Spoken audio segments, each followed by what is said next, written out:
halkan waa tilmaan TV khayr qadarta qiimaha mudan nagala socotiin hadday markii ugu horeysay boggan fadlan subscribe ku sameeyo ku tilmaan TV saad u noqoto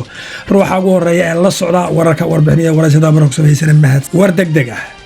dawladda Mareykanka iyo Iran oo kala saxiixanaya heshiis kama dambays ah oo 60 maalmood ah oo lagu magac daray Memorandum of Understanding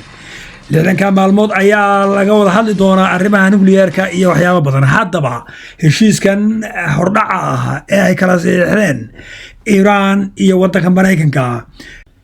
ma hirgali doona maadaama Netanyahu iyo dawladdiisa xaq jirka ay ka soo horjeesteen in heshiisa lala sameeyo wadanka Iran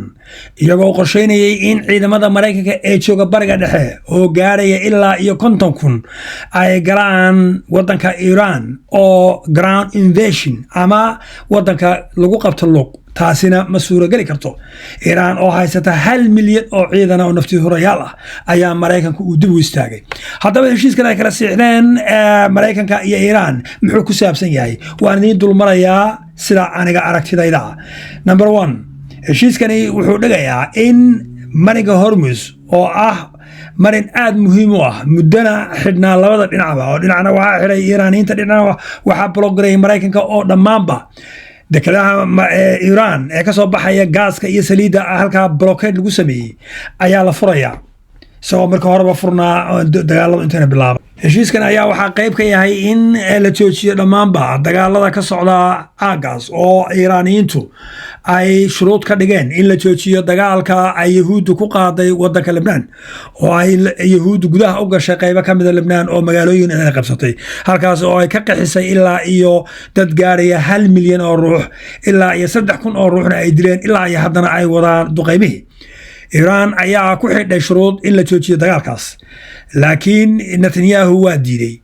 heshiiskan ay kala saxiixdeen Mareykanka iyo Iran wadanka Israel ama Netanyahu iyo dawladdiisa xaq jirka way diidan yihiin waxayna dhaheen nama khusayso iyadoo markaas ay u muuqato in heshiiskan uu dhaqan galaynin maadaama ay Iiraaniyiintuna ay shuruud ka dhigeen in la joojiyo dagaalka lagu hayo wadanka Lebanon lagana dhulka ay Yahuuddu gashay ee Lebanon ay ka soo baxaan heshiiskan ayaa waxa ku jira iyadana in lacag badan oo bilyanis ah oo uga xanibnaa wadanka Iran dalka Mareykanka uu ka xanibay intii ay colaada tigantaaga ka dhaxaysay 47 sano ayaa loo sii deynayaa waxaa jirta heshiis hore oo ay saxiixdeen Iran iyo Mareykanka xilligii Obama oo loo sii daayay 1.8 bilyan dollar oo uga xanimay taasi oo Donald Trump aad uga soo horjeeday marar badan ku dhaleecay Obama inuu lacag balaayiina uu siiyay wadanka Iran oo ay hormarinayso nuclear hadda wuxuu ku qasbanaaday inuu 30 bilyan oo dollar oo Iiraaniin lacagteedii ah inuu siiyo wadanka Iran haddaba Trump ma waxa uu jalas ka yahay heshiis kasta oo uu galay Obama maadaama aynu ognahay in Trump uu aad u necab yahay kana soo horjeeday xilligii madaxweynaha Obama heshiiska iyadana waxa kamid ah in marin badeedka Hormuz la furi doono laakiin Iiraaniyiintu waxay ku adkaysanayaan in ay markab kasta oo mar ay ka qaadi doonaan lacag oo toll ah oo ugu yeelaan security Mareykankuna midda waa diidan yahay laakiin waxa ugu badan ee hadhow la isku dhaafi weyn doono waxa kamid ah uraniumkii nuclear-ka enrichment-ga ay ku sameysay Iran oo 60% ay baarimeen sidii laga yeeli lahaa Mareykanku wuxuu leeyahay anaga galayna Iran markaan heshiino waana soo qaadaynaa uraniumka enrichment lagu sameeyay waana destroy garaynaa Iran waa diidan tahay waxay leedahay uraniumka waxaan u isticmaalaynaa dhalinta korontada waa mid civilian si shacab aan u isticmaalaynaa Mareykankuna ma aaminsano arintaas ayaa waxay keeni doontaa friction hadhow isku dhac laba dhinac ay keeni kartaa iyo Yahuudi oo ilaa iyo maanta afku furatay xaq jirkii Garvin iyo kuwi kale oo dhan oo qaylinaya leh heshiiska lala saxiixday Iran nama khuseeyo haddaba Iran maxay ka faa'iiday dagaalka lagu qaaday muddo ka badan 3 bilood waxay ka faa'iiday number 1 in cunaqabataynta laga qaado waxay ka faa'iiday in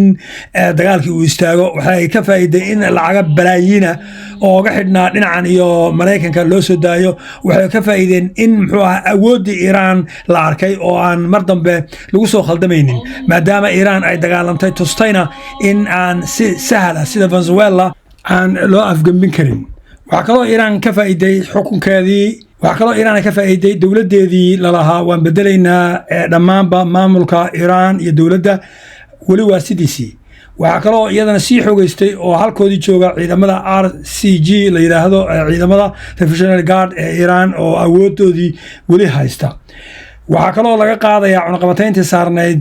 muddo dheer ee waddanka Iiraan oo waxayna si xor u iibin doonaan saliidooda batroolka waxa ay arrintan u saamaxaysaa in Iiraan ay noqoto waddanka ugu qanisan dhammaanba bariga dhexe haddii uu hirgalo heshiiskan ay hadda kala siixdeen inkastoo Yuhuuddu isku dayayso inay fashiliso sidii ay mar walba u fashilin jirtay heshiis kasta oo la isku dayo in lala galo waddanka Iiraan waxaa kaloo Mareykanku ogolaaday in 300 bilyan oo dib u dhis ah waddanka Mareykanka iyo wadamada khaliijka ay bixiyaan Iiraaniyiinta ayaa waxay u muuqdaan inay ku guuleysteen dagaalkan oo Trump uu raadinayay way out ama hab uga baxo dagaalkii sharci darrada ahaa ay qaadeen isaga iyo Netanyahu waxayna u muuqataa in Iiraaniyiintu ay tuseen adkaysi dhinac walba waayo markii hore ee dagaalku bilaabanayay waxay lahaayeen wadanka gudihiisa kacdoon baa ka bilaabanaya waana ka tuuraynaa xukuumadda waxaan dhisaynaa xukuumad cusub oo la shaqeysa Mareykanka waxaan gelinaynaa ayay lahaayeen ciidamo lugta ah oo Mareykana inay afgambiyaan dowladda waxaa kale oo ay wararku sheegayaan in ay isku dayeen xataa inay hobeeyaan kurdiyiinta oo ay dagaal gudaha u galaan kurdiyiintu arrintaa way diideen wax oo isku dayay in Iiraan dowlad ahaan lagu burburiyo oo uu fashilmay dad badan ayaa ka dhintay Iiraan dhul badan ayaa burburay